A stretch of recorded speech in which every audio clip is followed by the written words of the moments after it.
Good morning, Likouté. One Zayin Tinyana.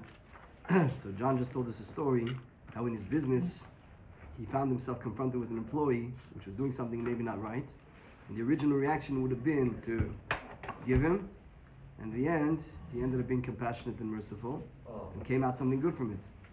And then he said that he didn't think about the Torah that we're learning until afterwards. 1 second, the regular me would have been aggressive. And here comes out a merciful person. By the way, how much better was it to go that way? How much good is going to come out of that? He cried and hugged me. Rabbeinu says that anything you accomplish with anger, if you would have done it with peace, you would have done it much better. It would have came out better. You got what you wanted with anger, but you would have got it in an easier, better way with kindness. So that's what he's saying. And I didn't realize there is a pachot. I have to find it again. He's saying that many things you do, you learn it. Many limudim, you learn it and then you got to figure out how to apply it. You're very far from the application. I have to find his exact language, but he says the Likouté Moharan is not like that. The learn of the Likouté Moharan is the or and the keli. Meaning, usually you just make a keli by learning it. Then fill up the light, fill it up with whatever's written. Make it happen. But what if I tell you that the Likouté Moharan is the or and the keli? And I can't remember his exact language, so don't quote me on it. But he's basically saying over there that the learning and the iyun and the working on understanding what Rabbeinu says is me'aveh all the tikkunim by the person. That actually makes it happen by you. So you want to become merciful, you want to become a person that leads with mercy, you want to teach Torah to other people and give them over second for the real purpose of having rachmanut on them, that they should have a meaningful life and a real existence after 120. How do you get to that? You're callous, you are crude, you are egocentric, you don't care about anybody. If you learn the Torah, you actually become the person that has pity. By understanding and midayek and working, the work in understanding what Rabbeinu is saying actually is me'aved the tikkunim by here. You want to be sameach, you're not sameach. So go learn a book on joy and then try to figure out to apply what it's written over there. That's one way, it's hard.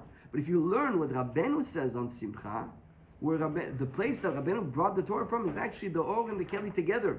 That the real way to become sameach is to learn the iyun, what Rabbeinu said. So that's exactly what you're saying, John. See what's happening?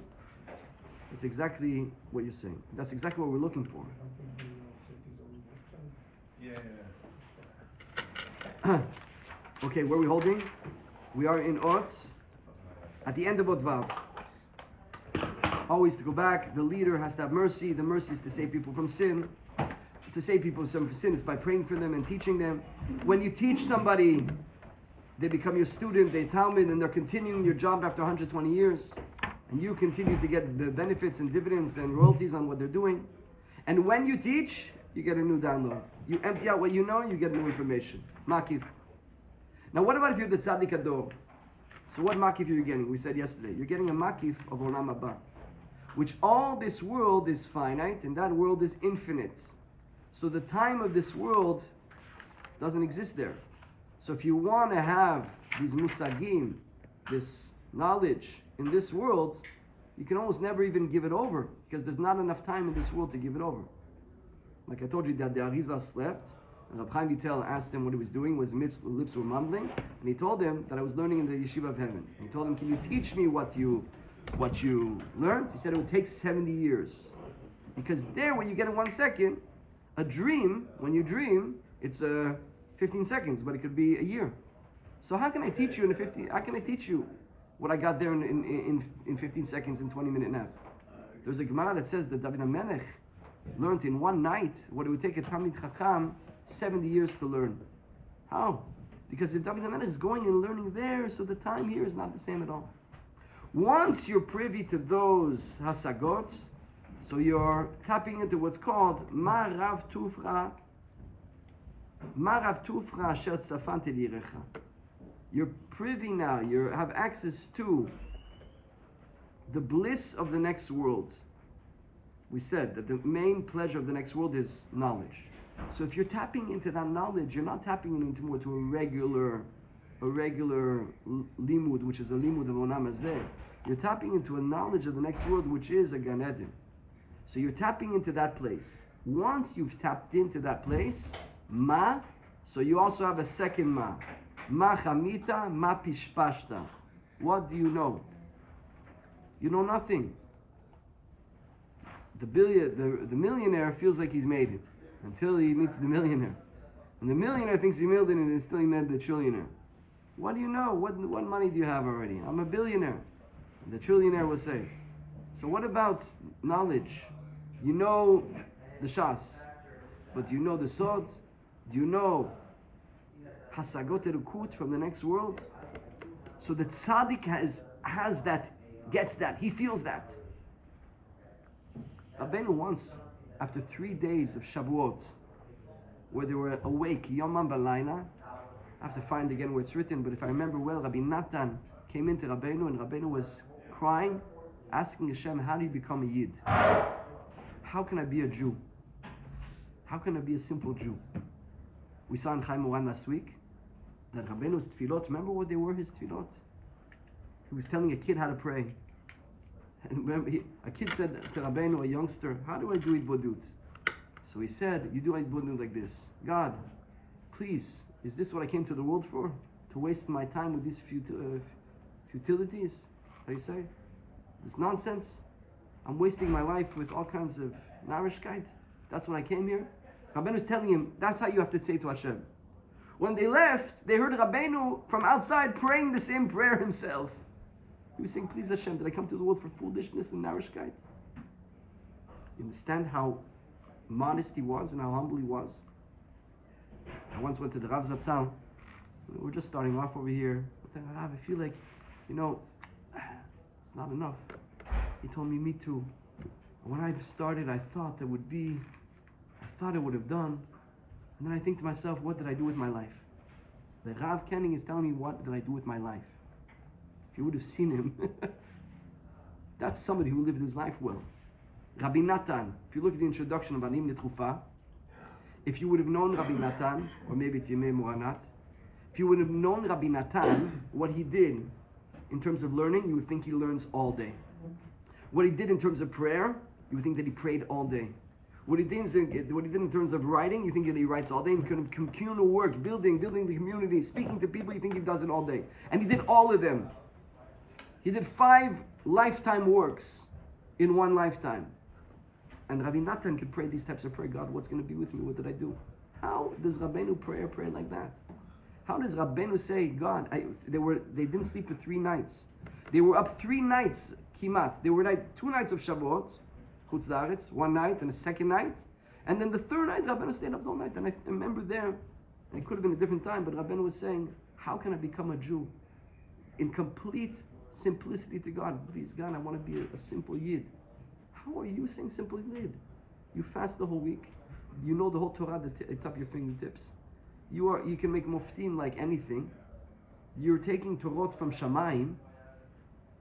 You're telling when Mashiach is going to be. You gave Tikkun Klali that can fix all the. You said that you're the one that found Tikkun Klali, the only one. Tzaddikim from the Adam Rishon, David HaMelech, we're looking for. You found it. You said that if Rabbi Shimon Bar Yochai was here, you would be the Rebbe. And you're telling me how you be a simple Yid? Yes. Because you don't know what there is. You don't know how great God is. God is so great that as much as you have done absolutely nothing. When you don't realize the greatness of Hashem, so you think you did something. Don't know that you can make millions and billions, so you're happy when you know. By the way, it's not a good example, because you have to be happy with even a few dollars, you have to be happy. But don't pride yourself in that you've made something if there is much, much more to do and you haven't even started. So that's what Rabbeinu feels himself, which is called ma. Ma chamita ma pishpashta. All that was Odvav. Now the tzaddik that he has that, he can actually give it over. So let's go again in Odzayin. V'zeh chacham shezocher le'enu ha'makifim b'chinat shefa keter u'tzarich shelo b'chinat kol. So the tzaddik gets there, but he has to have 2 things. He has to have what's called kol. B'chinat kikol b'shamayim u'va'aretz. The pasuk says, kol is in heaven and earth. We read this yesterday, but it's good to review. What is that? Hainu sheochez de'achetargumo de'ached b'shmayara. He's unifying the heavens and the earth. Hainu sheochez u'mikayem shtei olamot. He's holding on to and establishing and making a platform for the two worlds. Olam elyon ve'olam atachton. The lower world and the higher world. Shem shamayim ba'aretz. These are going to be interchangeable terms, which is called olam elyon, olam tachton. Shem shamayim ba'aretz. Heaven and earth. Ki atzadik ve'achacham. He adds the word tzaddik here. The tzaddik and the chacham. Tzaddik is referring to purity. Chacham is avodat Hashem. Chacham is wisdom, how to give over. The tzaddik, who is the chacham, he is completely holy, and so therefore he knows how to use his wisdom to build other people. Utzarich she'ochez v'shneim. Got to hold both. Likayem kol echad v'echad b'chinato. To give a platform, to establish, to give existence to each one on his level. Yesh darim ma'ala v'yesh darim mata. Another interchangeable term, which is going to be synonymous with heaven and earth, olam elyon and olam tachton, which is called darim ma'ala, the ones who live above, darim mata, the ones who live below. Dainu olam elyon ve'olam tachton, b'chinat shamayim ba'aretz. The reason the Rebbe interchanges the terms is because he's using psukim from everywhere to build his point, and each one gives a little bit of a different angle. So I'm showing you two sides of the coin. I'm showing you a 3D image. One is called Shamayim, one is called Darei Mana, one is called Olam Elyon, and all of them are going to complete the understanding of the whole concept. וצריך הצדיק להראות לדרי מעלה, שאינם יודעים כלל בידתו יתברך, שזה בחינת השגה של מה? בחינת מה חמית מה פשפשת. He needs to be able to show to the Dari Mana that they don't know a thing. Like we said yesterday, what is the Yetzer Hara of a person who's doing good in Avodat Hashem? What do you say? How do you say complacency? He's happy with himself. He's patting himself on the back. I made it, I'm good. A Gaon, for example, Rav Avad Yosef, Rav Moshe Feinstein, a Brisker Rov. They're going to be Geunim even if they learn half the time that they could learn. I think the father of the Satmar Rebbe once had a guest in his house, and he wanted to show the guest his young Yoel, who became the Satmar Rebbe, who was a Gaon. He came into the bedroom and the baby, and he took like a feather or something and he tickled the ear of the baby. So the young baby, toddler, whatever it was, took his finger, wrapped it in the blanket, and scratched his ear, and scratched his head. Because you know, if you scratch your head, you can't learn Torah. If you get some sweat underneath the fingernails, you got to wash your hands before you learn. So the child in his crib was so sensitive that when he wakes up, he has to be able to learn right away that he's gonna make sure not to scratch his head. Like usually in the day, if you learn, you scratch your head with your kippah. Don't scratch the head, because you're gonna wash your hands. So he would scratch his head while sleeping with his blanket. Understand what type of souls there are? His father told him, I want you to learn. Please be a matmin. Because a Rebbe you're going to be. But I want you to be Talmid Chacham. Some people are born to be Rebbes. Their souls are not regular souls. They will be leaders. Now, what do I know about his leadership? His level of tzidkut? It's like, do I know? I don't know anything. He's light years beyond me. So he's my Rebbe, he's my Rav. But he could have learned that much more. He could have made it to the next level. So how do you take a person who's already on top and get him to move it? So you need somebody who's much bigger and to say, what do you think you did already? You did nothing at all. Ma chamita ma pishpashta. This is called the asaga of ma. You need to give that asaga to a person. Rabbeinu had a Talmud, Rabbi Yudu. So Rabbi Yudu was living in the city of Dashev. Rabbi Yudu himself was a great Mikuban, a great Talmid Chacham. He was basically the mashpia of the city of Dashev, the tzaddik of the city of Dashev. He had a Talmud, it's a long story, that got married in Medvedike. And he told that Talmud, before you go to live in that city, whatever you do, don't go into Rabbi Nachman. Because they heard, there was machlok in Rabbi Nachman. Rabbi was 18 years old. And so that Talmud ended up moving there. He got married, and eventually, a long story, that he ended up going to Rabbeinu, and he changed completely. Rabbeinu picked him up and helped him with many things. When he had to go back to his original city of Dashiv, which was very far, I think 200 kilometers away from where Medvedika was, so he asked Rabbeinu, what do I tell my old Rebbe when I see him? He said, you tell him exactly where you got your energy from. And so he came back to the city, and they saw that he was a changed man. And so the Rabbi Yehuda was actually a very honest person. He was searching truth. So he asked him, what happened to you? You're changed. He said, I'll tell you, I became close to Rabbeinu. So he said, if he is able to do that to you, I'm going to see him. So he got his chaverim, they started to walk. They walked by foot, if I remember. They were so poor. The rabbis back then were poor. They weren't rich rabbis like today.